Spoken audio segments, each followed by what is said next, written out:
Igreja querida, graça e paz. Amém. Se sentar, por favor.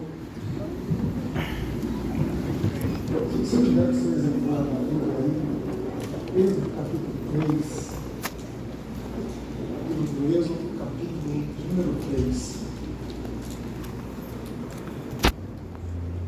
Irmãos, é uma honra muito grande poder retornar aqui e ver o que Deus tem feito para essa igreja. A Deus seja a glória. A Deus seja a glória. Como o pastor Wagner disse aqui, nós nos conhecemos há mais de uma década e eu acredito muito nessa verdade que existem pessoas que nós conhecemos e existem pessoas que Deus nos apresenta. Essa família Deus me apresentou. Pastor Oswaldo, pastor Odete, pastor Davis, pastor Wagner, esse queridíssimo amigo. Eu confesso aos irmãos que eu estava orando para poder retornar aqui. Deus tocou no coração dele. Obrigado, amigo. Deus abençoe. Pastor Manuel, feliz em ver o que Deus está fazendo na vida de Mateus. O Brasil vai crescer esse moço. Em nome de Jesus. Irmãos, Deus tem me dado a graça de, desses 21 anos de estrada, 21 anos pregando o Evangelho Brasil afora, ter algumas obras literárias. Hoje eu trouxe só um livreto, não é um livro. O livro eu vou ficar te devendo, mas eu trouxe um livreto aqui com um assunto que vai abençoar a sua vida. É aquele livreto que você lê rapidinho, 30 minutos, 40 minutos, você lê. O tema dele é bem interessante, sobreviventes. Eu falo sobre o naufrágio que Paulo enfrentou em Atos 27. Eu vou dizer por que eu escrevi. Eu estava lendo a segunda carta de Paulo aos Coríntios, lá no capítulo 11, no verso 25, Paulo falando das intempéries que ele atravessou na vida ministerial, que foi apedrejado, que foi perseguido, dado como morto, e a certa altura do versículo Paulo diz, só naufrágios eu já sofri 3. Só que a segunda carta de Paulo aos Coríntios, ela foi escrita antes de Atos 27. Logo, se ele sofre um naufrágio em Atos 27, ele havia sofrido 3 naufrágios antes, em Atos 27 é o 4º naufrágio. Normalmente, quando a gente tem uma experiência assim ruim, isso é um trauma, a gente fica meio traumatizado. Já viu a pessoa que sofre um acidente de carro? Depois de certa velocidade, ela fica meio receosa de andar o carro.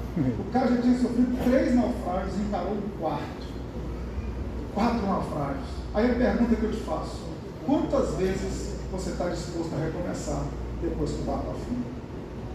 Esse é o tema desse livro, sobreviventes. Como ser um sobrevivente na vida. São 10 lições preciosas. Eu tenho pouquíssimos livretos desse aqui, tá bom? Se você quiser assim que terminar, eu vou estar ali atrás. R$10, não paga mais impressão, tá bom? Se você quiser, vai abençoar a sua vida. E na compra desse livreto, você ajuda as crianças carentes. Renan Júnior, Vitória e Rebeca, meus 3 filhos. Carentes demais da vida desse livreto, tá bom? Você vai ajudar a casa do mineiro carente no Rio de Janeiro. O mineiro carente sou eu. Você vai estar investindo aqui para fazer um trabalho filantrópico, ok?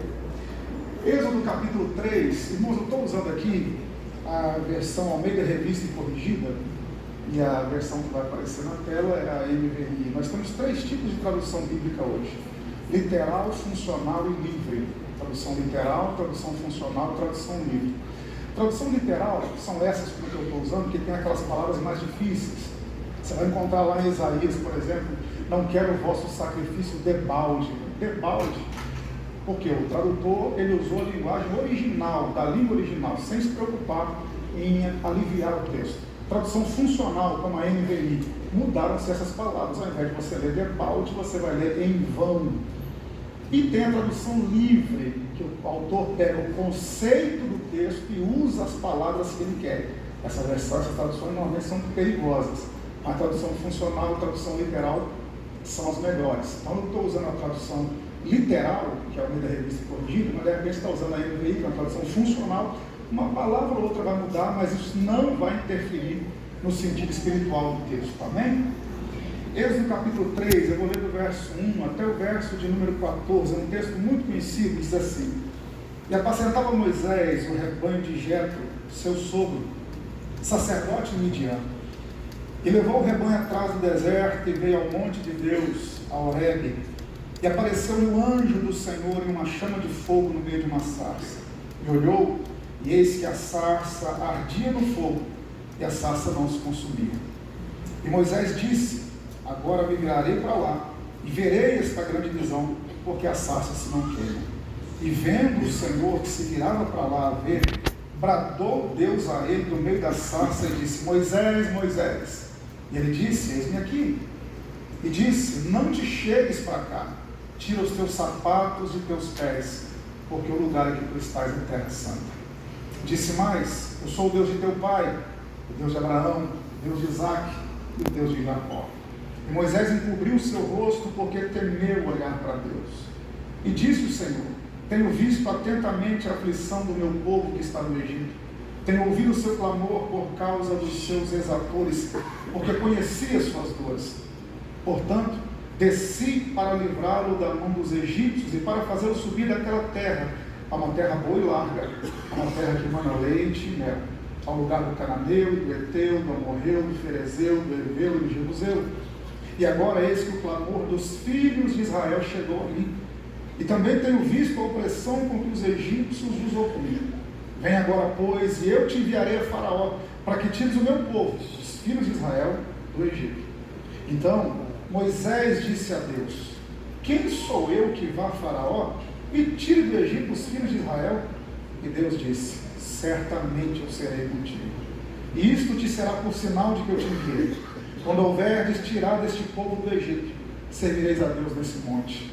Então disse Moisés a Deus: Eis que quando vier aos filhos de Israel, lhes disser: O Deus de vossos pais me enviou a vós, e eles me disserem: Qual é o seu nome? Que lhes direi?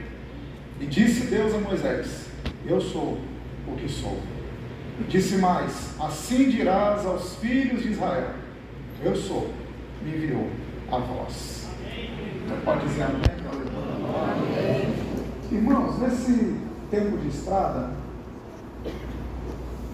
uma das perguntas que eu mais recebo, seja pós-culto, seja via rede social, seja pessoalmente, em várias situações, das perguntas que eu mais recebo: Pastor, como eu posso viver o meu propósito?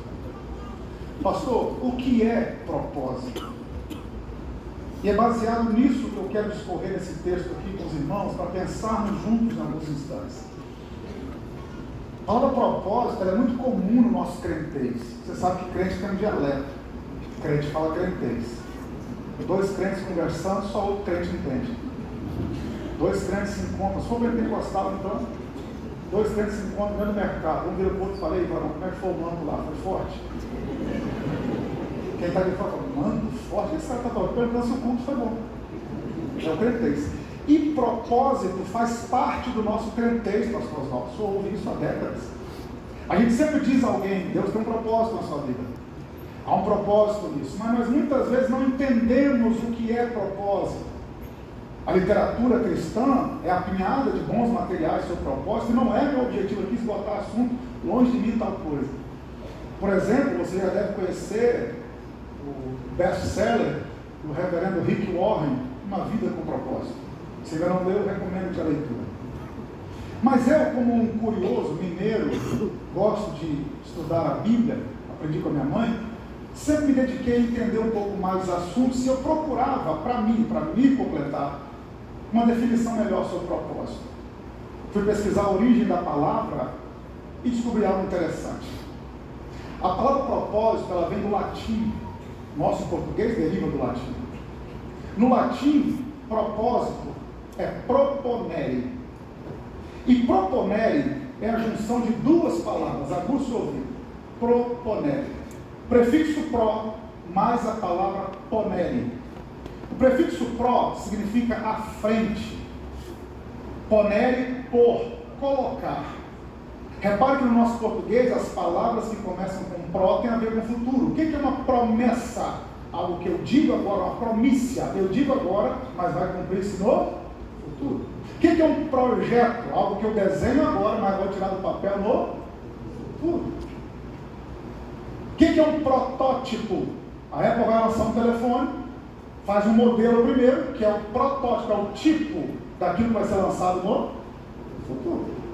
E o que é propósito? É o proponere, à frente por, ou seja, colocar à frente.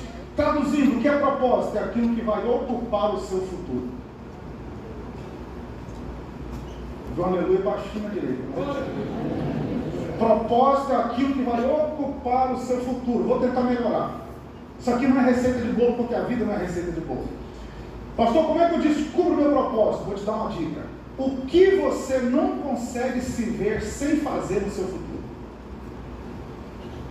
Vou falar de mim. Eu estou com 41 anos, embora não pareça 40, mas é 41.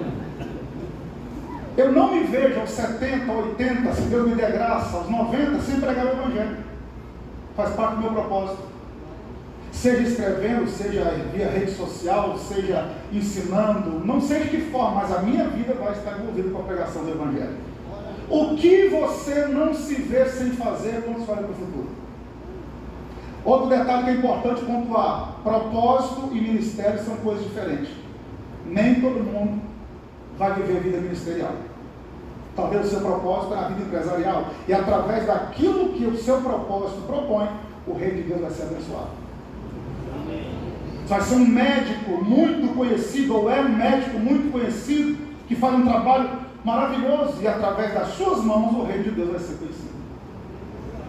O foco é que o seu propósito precisa estar atrelado ao reino de Deus, mas não precisa ser exatamente na área ministerial. Nem todo mundo vai ocupar o altar para pregar. Talvez vai pregar com o seu exemplo. Você vai falar pouco e viver muito, até porque Jesus disse: sereis testemunhas. Jesus não precisa de advogado, ele precisa de testemunha. Ele já é um advogado.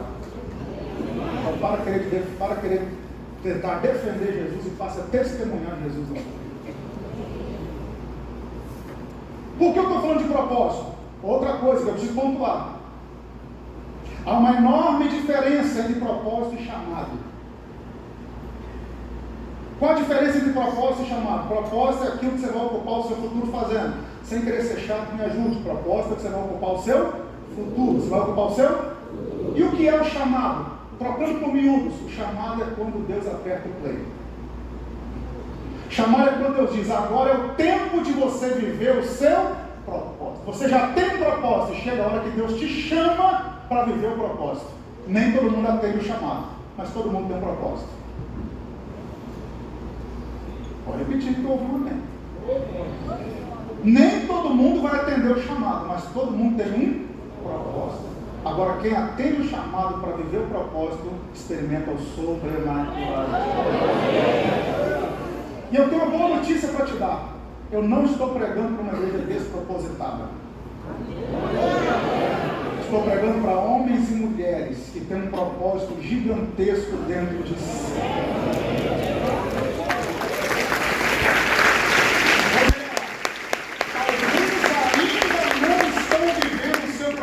Mas eu acredito que hoje é noite de chamado. Está chegando um tempo, eu estou sentindo a presença de Deus, está chegando um tempo que Deus vai começar a apertar o play na vida de muita gente. O que isso tem a ver com o texto que nós lemos? Aguça o ouvido, por favor, porque aqui nós vamos encontrar o chamado de Moisés. Moisés já tem um propósito, mas agora ele vai receber o chamado. Moisés já tem um propósito, igual você já tem o seu. Alguns já estão vivendo, outros ainda não. Sabe quantos anos Moisés tinha quando ele estava aqui na sarça? 80. Moisés teve 3 ciclos de 40 anos da sua vida. Estevão, em Atos capítulo 7, no seu discurso, fala dos 3 ciclos de 40 anos da vida de Moisés. Moisés passou 40 anos no palácio como príncipe no Egito. Passou 40 anos na terra de Midian, apacentando ovelhas do sogro. E passou 40 guiando o povo até Canaã. Dwight Moody, o grande pregador, definiu esses 3 ciclos de 40 anos da seguinte maneira: Moisés passou 40 anos pensando que era alguém, príncipe no Egito. Depois passou 40 anos descobrindo que não era ninguém, pastor em Midian. E os últimos 40 aprendendo que Deus pode fazer com ninguém.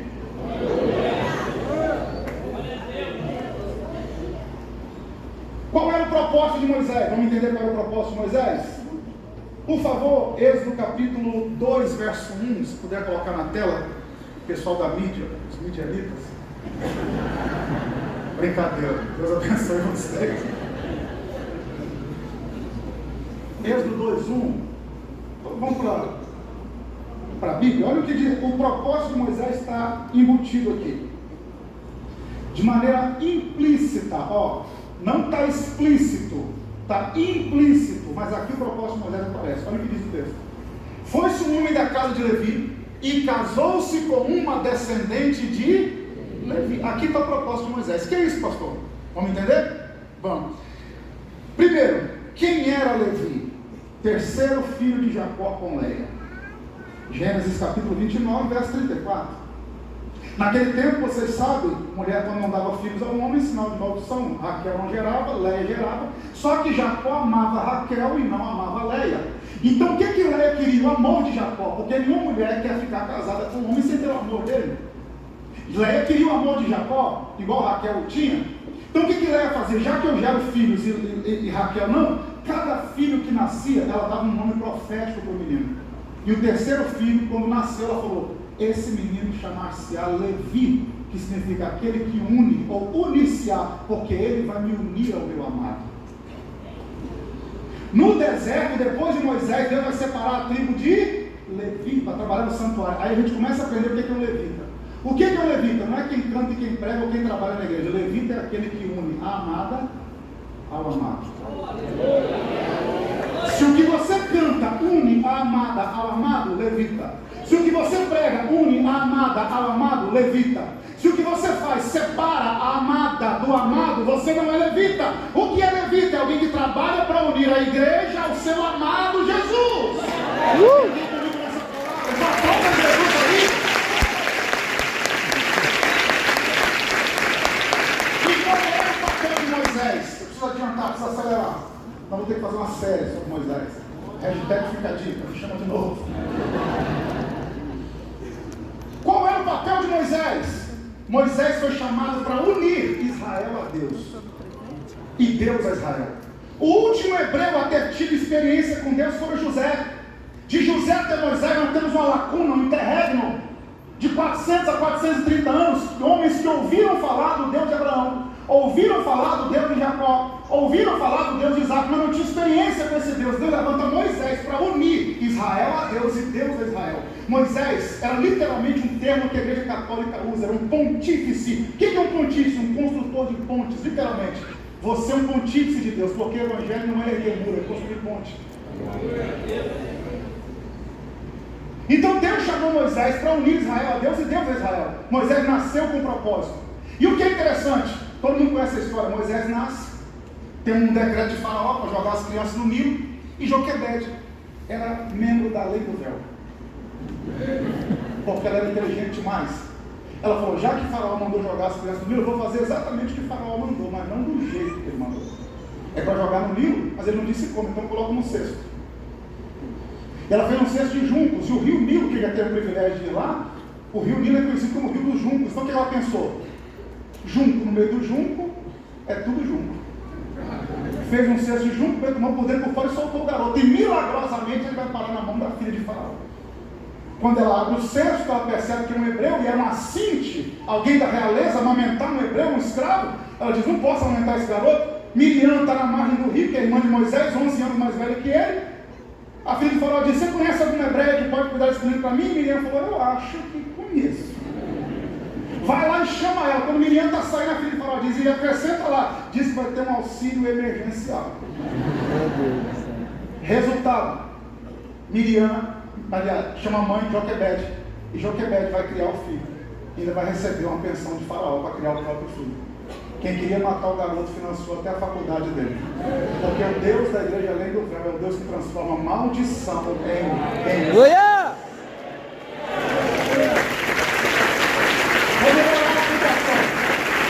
No cumprimento do seu propósito, até quem queria atrapalhar vai somar. Na boa de graça eu vou repetir. Se há um propósito, você entendeu o seu propósito, até quem queria acabar contigo de alguma forma vai somar com aquilo que Deus tem reservado para você.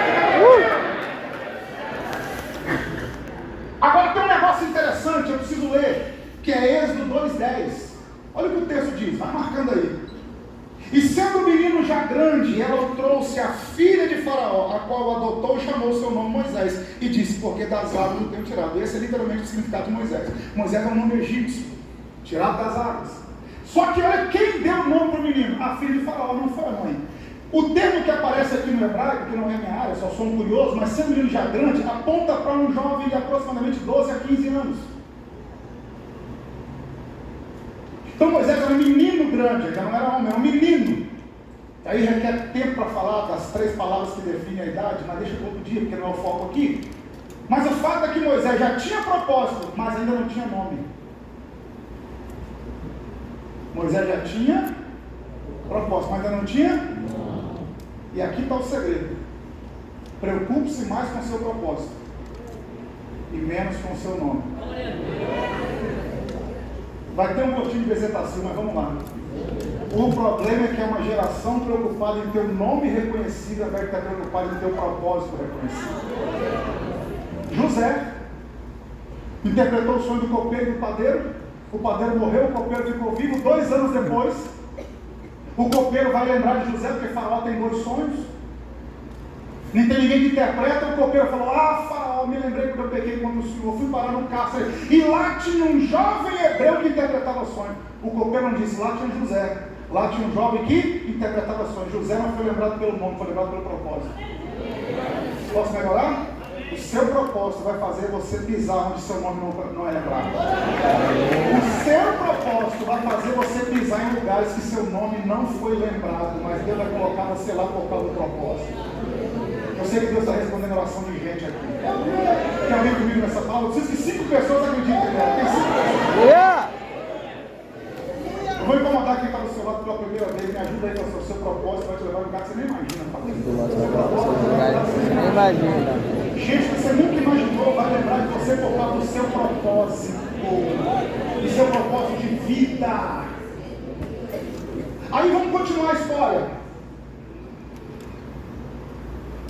Vai ter que ver o episódio 2. Verso 11. Êxodo 2:11.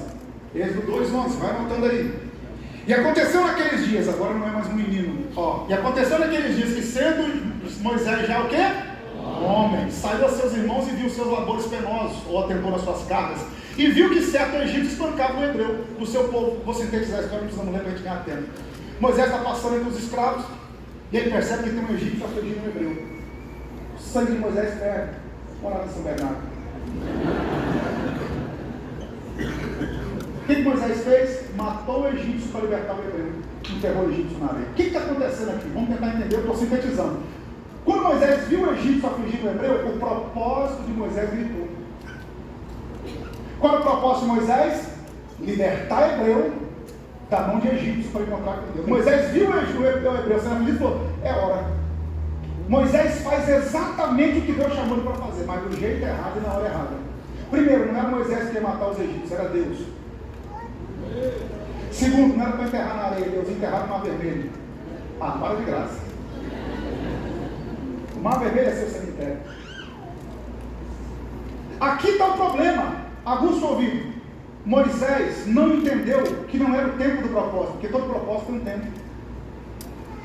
Deus chamou Moisés para libertar hebreu da mão de egípcio. Agora só tem um detalhe: Deus não chamou Moisés para libertar um hebreu da mão de um egípcio. Era para libertar todos os hebreus da mão de todos os egípcios. E quantas vezes, por causa do pouco, a gente perde muito?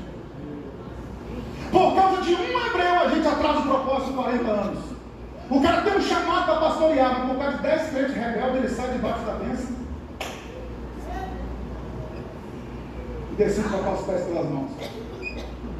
Qualquer proposta, compra ele. Quem não entende o tempo do propósito, eu gosto. Vou voltar a usar José como exemplo. Irmão, José foi vendido por seus irmãos em Êxodo, Gênesis 37. Como é que era a dinâmica na casa de Jacó? Jacó teve 13 filhos, uma menina e 12 meninos. O caçula Benjamim ficava ao lado direito de Jacó, porque Benjamim quer dizer que da mão direita, era o caçula que ficava ao lado de Jacó. Os 10 mais velhos ficavam no campo trabalhando, e José ia e vinha. Benjamim com o pai, os 10 mais velhos no campo trabalhando, e José ia e vinha, levava o recado do pai, trazia informação dos irmãos. Quando José foi vendido, quem vendeu José foram esses 10. Benjamim não estava lá na venda, na traição. Mas quando José reencontra seus irmãos, quem é que tem que comprar comida no Egito? Esses mesmos 10 que venderam ele. Quando José vê os 10, eles não reconhecem José, mas José reconhece eles. Por quê? Porque eles estão do mesmo jeito, José é diferente. Eles já são pastores e ovelhas, José já é governador. Porque todo traidor para no tempo. Ele não muda nunca. É do mesmo jeito a vida inteira. Foram comprar comida no Egito. José olhou para ele e falou: conheço essa galera, vou cantar sabor de mel. Quem me viu passar na prova e não me ajudou, vai me ver na bênção e vai arrepender. Ele falou: não, sou crente, não vou cantar sabor de mel. O que José fez? José olhou para os 10 e falou assim: vocês são espias aqui. Não, nós não somos, nós temos um irmão mais novo, chamado Benjamim, um pai chamado Jacó. José falou: é uma estratégia. Só libero, faz o seguinte, vou prender um de vocês. Simeão fica aqui. Só libera esse cara aqui quando trouxer o tal do Benjamim. Ele queria encontrar porque Benjamim é filho de Raquel também. É o único irmão por parte de pai e mãe que ele tem. Primeiro ano da fome. Voltaram para casa e disseram assim: pai, o governador prendeu o Simeão, falou que só libera ele quando o senhor soltar, quando o senhor liberar Benjamim. Jacó falou: já perdi José, já perdi Simeão, não vou perder Benjamim. Só que eles não sabiam que a fome ia durar 7 anos. Segundo ano da fome, acabou a comida em Canaã. Jacó falou: gente, lembra de Simeão? Não está lembrando de Simeão, porque a barriga doeu, chegou a fome. Porque tem gente que só lembra de você quando a barriga dói. Se não tivesse fome, Simeão estava preso até hoje. Jacó falou: vai lá comprar comida, aproveita leva Benjamim para soltar Simeão. Aí quando eles levam Benjamim, que José se reencontra com os irmãos, Gênesis 45, ele manda trancar a casa, coloca os empregados para fora, pastor Cine, bota todo mundo para fora e faz o quê? Chora e diz: eu sou José, aquele que vocês venderam para o Egito. Mas Benjamim não ajudou a vender para o Egito. Eu fiquei pensando: por que José só esperou Benjamim chegar para se revelar, se Benjamim não ajudou a vender? Qual era a lógica? Quando os 10 chegaram no primeiro ano, o que era para dizer? Foram vocês 10 que venderam, vou me revelar para os 10. Mas ele esperou Benjamim chegar. Porque José entendia do tempo do propósito. Me pergunte por quê? Por quê? Me pergunte por quê? Por quê? Porque nos 2 sonhos que Deus deu a José, nunca foi 10 estrelas nem 10 feixes de trigo. Sempre foi quanto? José Deus falou: parece que é a hora, ainda falta Benjamim. Deus não cumpre 90% da promessa. É 100%. Posso liberar a palavra? Benjamim está chegando na sua vida. Amém. Benjamim aponta para o tempo do propósito. Eu estou sentindo graça de Deus aqui. Estou sentindo a presença de Deus aqui nessa palavra. O seu Benjamim, que é o timing de Deus para o seu propósito, está chegando. Alguém acredita nessa palavra? Alguém recebe? Está chegando a hora de viver o seu propósito. Então não se precipite. Não mate o egípcio por causa do hebreu. Deus tem mais para você. Calma, Moisés, não faça isso. Moisés matou o egípcio e enterrou na areia. Outro erro de Moisés: enterrar o egípcio na areia. Irmãos, quando eu li isso aqui, eu lembrei de alguns anos atrás. Levei meus filhos, eram bem pequenos, levei eles para passear lá em Natal, no Rio Grande do Norte. De algum irmão Potiguar, aqui no abraço. Morro do Careca. Tem um passeio de bugre. E o cara pergunta: é com emoção ou sem emoção? E o golpe está aí, cai quem quer. Meus filhos pequenininhos, pensei comigo: a vida é emocionante. Falei: tá que emoção nesse negócio, que eu quero esses meninos preparados para a vida. E o cara descia as ruas de 30 metros a 40, 50 por hora, mesmo gritando e eu me divertindo. Imaginando Deus com a gente. Colocando emoção na nossa vida para nos preparar para os desafios futuros. E aí eu sou mineiro, sou curioso demais. O irmão dirigindo nas duas, pastor Wagner. E eu era crente, o irmão Jânio, porque a Assembleia de Deus falou: irmão Jânio, deixa eu dirigir esse bugre. Ele falou: pastor, não pode. Por que não pode? Porque tem fiscalização. Eu fiz igual Moisés, veio para um lado, outro, tem ninguém vendo. Só tem areia. Deixa eu dirigir o bugre. Ele falou: pastor, não pode, por quê? O senhor tem que conhecer a geografia do lugar. Eu falei: me explica melhor. Ele falou: a gente passa aqui agora, não tem nada. Daqui 2 horas, 3 horas, tem um tronco, tem uma pedra. Ah, por quê? Ele falou: porque o vento muda a areia de lugar. Meu Deus. Cara. Moisés enterrou o egípcio na areia, mas esqueceu de um detalhe: o vento muda a areia de lugar. Sabe qual é o nosso erro? Querer tapar os nossos erros com a areia. A areia não cobre pecado. Não dá para varrer para debaixo do tapete. O que perdoa o pecado é o sangue de Cristo Jesus. Quem confessa e deixa alcançar misericórdia. Eu tomei essa premissa na minha vida. Você só se torna maior do que seu erro quando você assume ele. Enquanto você não assumir seu erro é maior do que você. Mas no dia que você assume que você errou, ninguém pode jogar mais na sua cara, porque você assumiu o seu erro, você se tornou maior do que ele. Deus pode restaurar qualquer situação, desde que você assuma que errou. Moisés enterrou o egípcio na areia, no outro dia tem 2 hebreus brigando, ele vai lá separar a briga, o cara fala, vai me matar igual matou o egípcio. Resultado, a notícia corre. Moisés tem que fugir para a terra de Midian porque matou o egípcio. De príncipe do Egito a foragido, procurado. Resultado, Moisés vai ficar 40 anos no deserto. E como nós lemos Êxodo 3:1, acabei a introdução agora, estou brincando. Quando a gente chega em Êxodo 3:1, o texto diz que Moisés apacentava as ovelhas do seu sogro Jetro atrás do deserto. Pastor Odete, seu deserto já é tenso, imagina atrás dele. É lá que Moisés estava no meio, na terra de Midian. Por causa do seu erro, Moisés vai parar em Midian, por causa da precipitação, Moisés vai para Midian 40 anos. Midian, na sua forma hebraica de se escrever, traduzido para o português, com A e tio, não com A e M, como nós escrevemos aqui no Brasil. Midian significa aflição. Moisés ficou 40 anos na terra da aflição porque se precipitou. Sabe como é que nós somos? Alguma coisa está dando errado. Ou é Deus me provando ou é o diabo me tentando. Só que tem coisa que não é nem Deus provando e nem o diabo tentando, é você se precipitando. O glória diminui, eu continuo pregando por quê? Aleluia! E a gente quer botar na conta de Deus, na conta do diabo. Vamos nós nos precipitamos e o diabo se aproveitou da sua precipitação.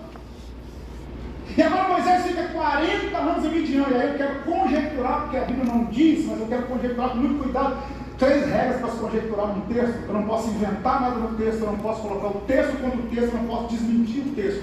Se eu não quebrar essas 3 regras, eu posso pensar em cima do texto. Então, quem sabe, nesses 40 anos em Midian, quantas vezes o diabo não soprou no ouvido de Moisés? Está vendo aí, se não tivesse ajudado o hebreu? Está vendo aí, se eu tivesse matado o egípcio? Porque a especialidade do diabo é jogar no nosso rosto, no nosso passado. E talvez estou pregando para algum Moisés aqui essa noite, que por causa de alguma precipitação, hoje você está numa terra de aflição, atrás do deserto. Porque duro, irmão, não é conquistar, é perder o que conquistou. É difícil demais. Estevão, no seu discurso, disse que Moisés foi instruído com toda a ciência do Egito. Moisés era poliglota. Moisés foi educado com toda a ciência do Egito. No palácio de Faraó, agora é procurado pastor de ovelhas. Pastor de ovelhas não era algo bem visto naquele tempo, era um pai da sociedade. Está lá Moisés apacentando ovelhas. Imagina quantas agruras não havia na alma de Moisés por ter perdido o que perdeu. Ele ainda não tinha tido um encontro com Deus. Imagina quanta angústia. Imagina quantas vezes Moisés não fez uma introspectiva e arrependeu-se. Por que eu fui ajudar aquele hebreu? Quem sabe eu estou pregando para a gente aqui, que quando dá aquela ajeitada no retrovisor da vida e olha para trás e fala, meu Deus, eu já fui, já tive, já fiz, não sou, não faço e não tenho, por erros que nós cometemos, por palavras que não deveríamos ter dito, ações que não deveríamos ter feito, erros que nós cometemos e tentamos esconder com a areia, e agora o diabo usa isso para ferir a nossa alma. Eu tenho a palavra do céu para você aqui essa noite. E a palavra é para cada Moisés angustiado no deserto. Deus tem uma sarça queimando para mudar a história dele. Eu preciso que alguém receba essa palavra. Tem alguém comigo nessa palavra? Então, para liberá-la, tem uma sarça queimando para virar a página da sua vida. Tem uma sarça queimando para recomeçar a sua vida. Tem uma sarça queimando para recomeçar a sua vida sentimental. Tem uma sarça queimando para você recomeçar os negócios. Tem uma sarça queimando para você ser feliz de novo. Tem alguém comigo aí? Tem alguém comigo aí? Deus vai resetar alguma coisa na sua vida. Aleluia. Aleluia. Aleluia. Aleluia. Moisés cuidando de ovelha, uma ovelha balindo aqui, outra ovelha balindo ali, de repente Moisés olha com uma sarça queimando. Sarça queimada no deserto era coisa comum. Alguns dizem que a seiva da sarça era inflamável, outros que a folha o era, mas o fato que chamou a atenção de Moisés no texto não foi a sarça queimar. Nós já lemos o texto, eu vou adiantar aqui. Ele diz, vou me aproximar para ver por que ela não consome. Ela queima e não consome. O que chamou a atenção de Moisés não foi ela pegar fogo, foi ela não se consumir. Passo aqui 10 minutos, sarça queimando, 20 minutos, sarça queimando, 30 minutos, sarça queimando, 1 hora, sarça queimando. Já era para ter sido consumido. Por que ainda não foi? Nota de rodapé, como diz meu amigo Reverendo Hernandes Dias Lopes. Nota de rodapé. Essa sarça nos representa muito bem. Por quê? Porque alguém nos vê no calor da aflição e fala, já era para ter sido consumido. Por que não acabou? Porque o fogo que nos queima não foi homem que acendeu. Aleluia! Moisés falou, já que essa sarça não consome, vou me aproximar. E Moisés vai caminhando a passos largos. Quando Moisés vai caminhando, Deus viu. Moisés morava em São Bernardo, ele ia chegar lá. Deus falou, se eu deixar, ele pisa aqui na sarça. Quando Moisés estava caminhando a passos largos, resoluto a chegar na sarça, eu disse, Moisés, ele disse, eis-me aqui. Deus disse, tira o sapato do seu pé. Porque o lugar que você está pisando é terra. Me ajuda, é terra? Santa. Exegese rápida do texto. Onde Moisés está? Midian. Onde Moisés está? Por que o texto diz Horebe e Monte de Deus? Porque o texto foi escrito depois do episódio. Então, para o povo codificar onde aconteceu, o autor, que é o próprio Moisés, disse, foi no mesmo monte que Deus manifestou a glória dele, mas ainda não tinha manifesto. Então aqui, ainda, Deus não tinha manifestado a glória dele. Esse monte aqui, que ficava em Midian, esse deserto, está na terra da aflição. Então esse monte aqui, essa terra aqui, ainda é terra de aflição. Mas Deus disse, agora tira o sapato porque é terra, porque a terra só é terra de aflição enquanto Deus não desce nela. Pastor, porque você não sabe onde eu moro, quando Deus descer, muda o ambiente. Porque você não sabe onde eu estudo, quando Deus desce, terra de aflição vira terra de milagre. Eu estou sentindo a presença de Deus aqui, eu preciso liberar uma palavra. Deus vai mudar algumas geografias por causa do seu propósito. Vou dizer de novo, Deus vai mudar algumas geografias por causa do seu propósito. Eu não sou louco de mexer com a emoção de todo mundo aqui, mas tem gente que vai chegar em casa hoje e o ambiente já vai estar diferente. Você vai meter a mão na maçaneta da porta e quando você entrar, já não é mais terra de aflição, é terra de presença, é terra de milagre, porque Deus desceu na aflição. Você pode tirar alguns segundos para adorar a Deus aí? Você pode tirar alguns segundos para adorar esse Deus que muda ambientes por causa de propósitos. Deus muda ambientes por causa de propósitos.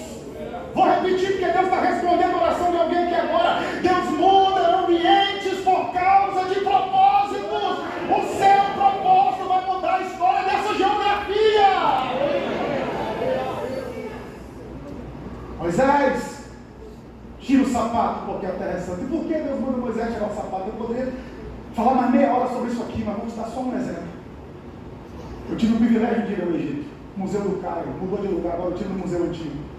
Tem um setor no Museu do Cairo que é dedicado só aos faraós. E por detrás de uma redoma de vidro, parecida com essa quadra, essa bateria, tem o trono de um faraó. Não me pergunte qual dinastia, se não me engano, Tutankhamon, mas posso estar errado. E eu, curioso, como sempre, comecei a olhar aquele trono, todo cravado no ouro, e cunhado naquele ouro, trono, a imagem de um faraó, calçado com uma sandália, e uma mulher na frente dele, calçada com outra sandália. O faraó com um pé descalço no trono, outro calçado, e a mulher com um pé calçado e outro descalço. Falei, o faraó deu a sandália para ela. E eu estava certo. Chamei o guia da caravana, Said, cara, além de ser egípcio, o cara é egiptólogo, nível hard. Falei, Said, por que esse faraó deu a sandália para a mulher? Ele falou, o senhor é curioso, hein? Ele falou, porque no antigo Egito, a sandália aponta para a autoridade. E quando o homem estava apaixonado pela mulher, para mostrar que ele queria compartilhar a vida com ela, ele dava a sandália. Só que isso só funcionou no Egito há 4.000 anos atrás. Nem vem querer dar uma vaiana para essa mulher para dizer que ama ela. Na sua cara essa vaiana. Vai comprar um Louis Vuitton, um negócio top das galáxias aí, senão não vai dar fora. Mas o fato é que Moisés passou 40 anos aonde? No Egito, lá no palácio de Faraó. O que Moisés sabe? Que não pode tirar a sandália para qualquer um. Quando Moisés está chegando, ele falou, arranca a sandália, mas não é uma só não, porque eu não divido a minha glória com ninguém. Arranca as duas, porque aqui você encontrou alguém que é maior do que você, que é melhor do que você, Moisés. Você está 80 anos pensando que manda no seu nariz, mas aqui você está certo, aqui você tem propósito para cumprir. Arranca o sapato, Moisés.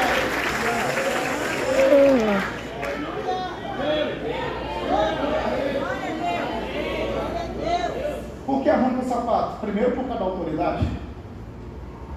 Segundo, eu ia falar só um, falar duas. Porque nós temos 3 solas em jogo aqui. Nós temos a sola do pé, a sola do sapato e o solo da terra. O que separa o contato do solo da terra com a sola do pé? A sola do sapato. Por mais confortável que seja o calçado que você está usando, a sola dele é artificial. Eu estava em Goiânia pregando, deixaram um casal para cuidar de mim, que é comum isso, né? Você vai pregar, deixa alguém para cuidar de você. Vamos almoçar, o pastor falou, pô, eu vi que você gosta de sapato. Eu gosto. O cara, vou te abençoar. Eu falei, amém. Vou te vender um sapato pela metade do preço. Eu falei, qual o valor, Laura? Ele falou, R$2.500. É um Louis Vuitton. Eu falei, por R$2.500 eu te dou meu pé.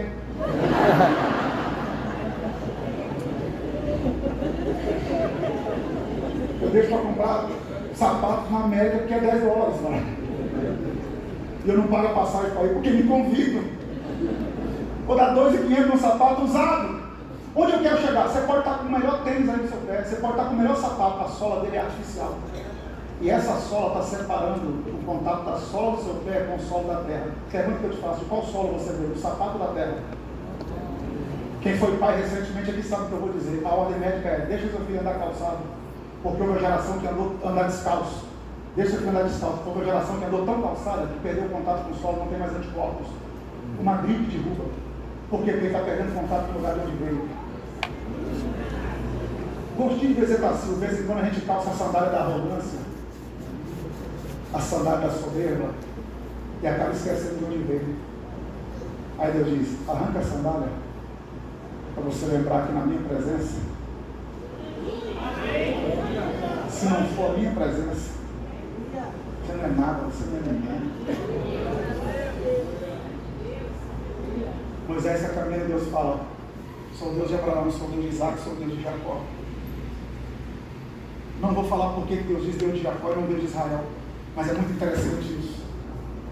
E Deus diz, vou te levantar, Moisés, para libertar o meu povo. Você vai até Faraó, vou te conduzir para uma terra que mana leite e mel. Diz para o povo que eles vão para uma terra que mana leite e mel. Vou colocar para fora da terra o Gigazeu, o Jebuseu, o Canadeiro, o Amorreu, o Eveu, o Perezeu. Por que Deus cita esses povos? Irmão, o texto é muito rico. Não é que o tempo é pouco, o texto é rico.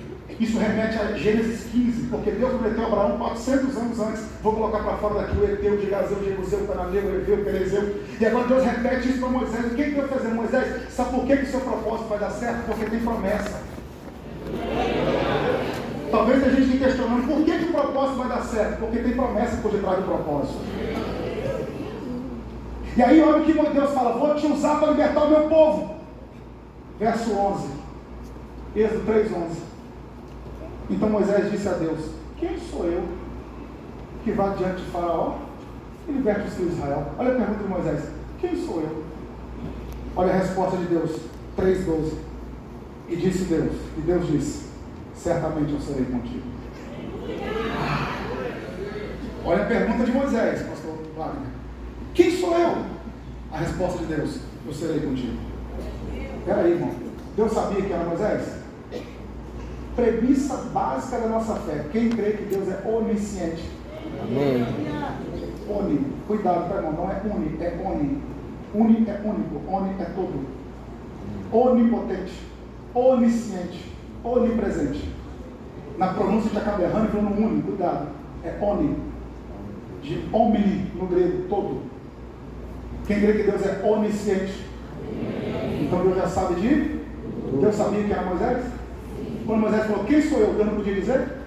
Vou dizer quem é você, Moisés. Você é fujão, assassino, medroso, covarde.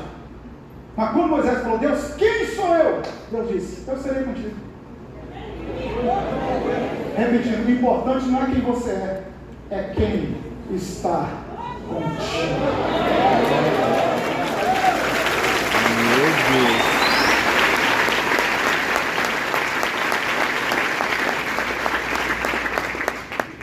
Você acha que Deus está te chamando para te conhecer? Vou te chamar, vem cá, me diz quem você é.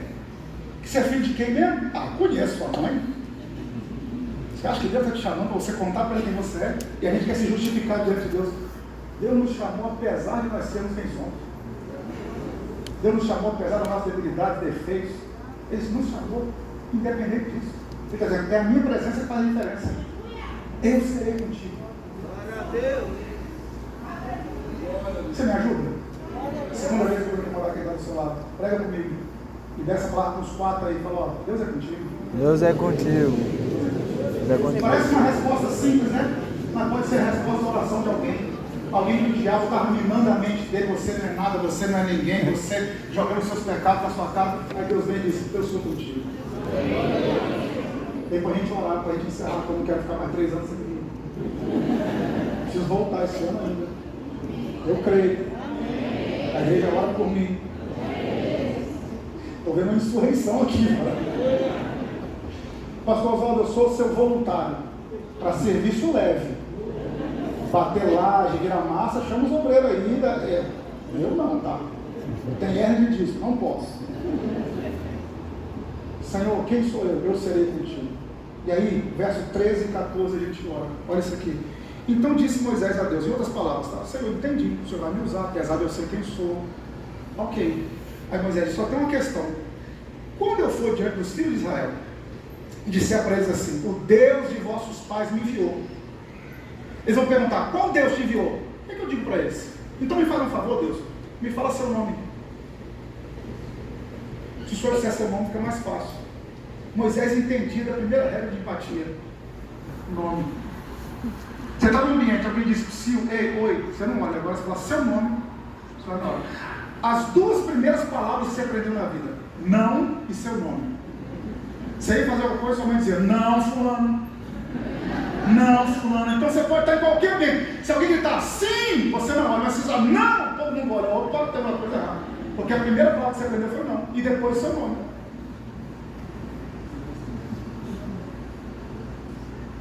Senhor, me fala o seu nome. Quando você estiver no restaurante, olha o nome do garçom, chama ele pelo nome, chama de garçom, não chama pelo nome. Quando você vê um voluntário na igreja, olha o crachá, chama pelo nome.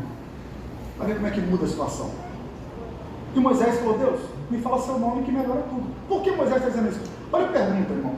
Repetindo, o texto é amplo, profundo. Mas olha a pergunta, que eu tirei para o povo quando eles perguntarem qual Deus me enviou? Por que o povo vai perguntar qual Deus enviou? Porque nós temos ali 600 mil homens, fora mulheres e crianças, 2 milhões e meio de pessoas aproximadamente, que foram forjados no Egito. São 4 gerações no Egito. O Egito é politeísta, são mais de 2 mil deuses no Egito. Tudo é Deus no Egito. Besouro é Deus, areia é Deus, água é Deus, rã é Deus, sol é Deus, lua é Deus. É um Deus para cada coisa. O Deus Ra é o Deus Sol, o Deus Sete é o Deus da guerra, Ísis é a deusa do Nilo. Tudo tem um Deus. E aquele povo está acostumado, um Deus para cada coisa. Então, o Deus de vossos pais, qual Deus te enviou? Ra, Osíris, Sete, Hector? Qual Deus que te enviou, Moisés? Então Deus disse, Moisés comigo, fala o seu nome, que eu falo para o povo, que eles vão saber qual Deus que enviou. Quer saber meu nome, Moisés? Por favor, Deus, diga seu nome para eu falar para o povo. Põe tinta na caneta. Qual o seu nome, Deus? Anota aí, Moisés. R.E. Axé, R.E. Que traduzido é, eu sou o que sou. Você é resultado do que era e será resultado do que é. Eu não. Antes que houvesse dia, eu não era. Eu sou. Toda a onisciência, onipotência, onipresença, santidade, justiça, equidade, todos os atributos incomunicáveis de Deus numa frase só. Eu sou o que sou.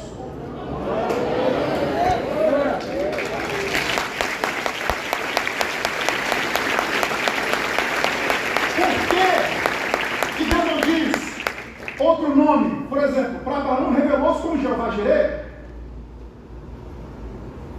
para Gideão, Senhor da guerra, Jeová Sabaote, para Isaías, Senhor dos exércitos, mas para Moisés falou, eu sou. Por quê? Porque tudo que você define, você limita. Tudo que você define, você limita. Vou definir alguém, seu cargo na empresa é esse, você limitou aquela pessoa, aquele cargo. Você definiu, você limita. Então não tem definição para Deus. Porque Deus não tem? Porque Deus não tem? Então eu não sou isso, eu não sou aquilo. Eu sou o que sou.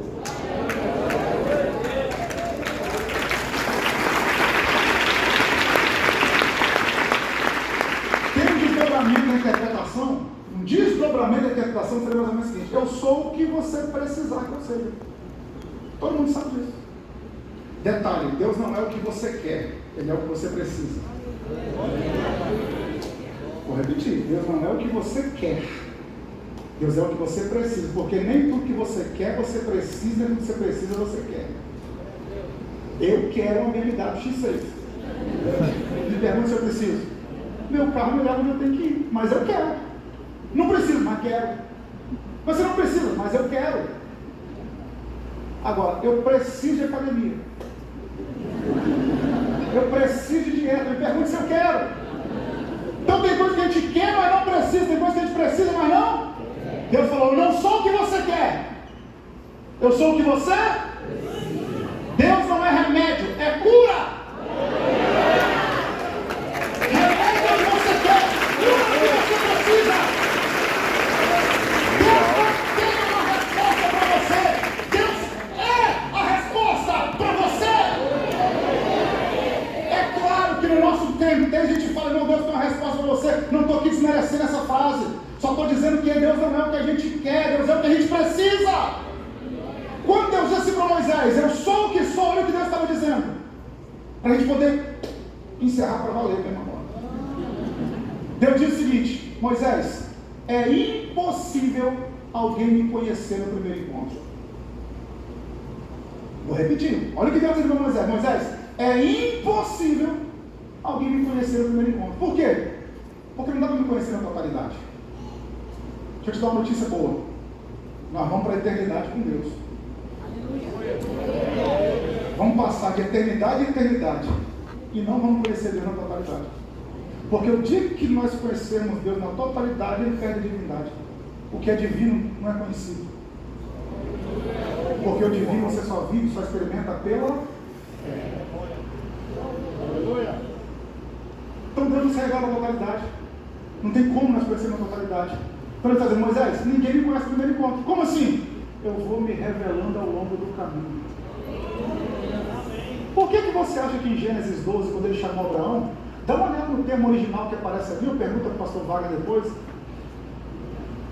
Sai-te a terra que eu te mostrarei. Sai-te, lech lechá, ou lech lechá no hebraico. Sai a ti mesmo para a terra que eu te mostrarei. Abraão, importante não é o caminho, o importante não é o destino, é quem você vai se tornar ao longo do caminho. E eu vou me revelando de acordo com a necessidade.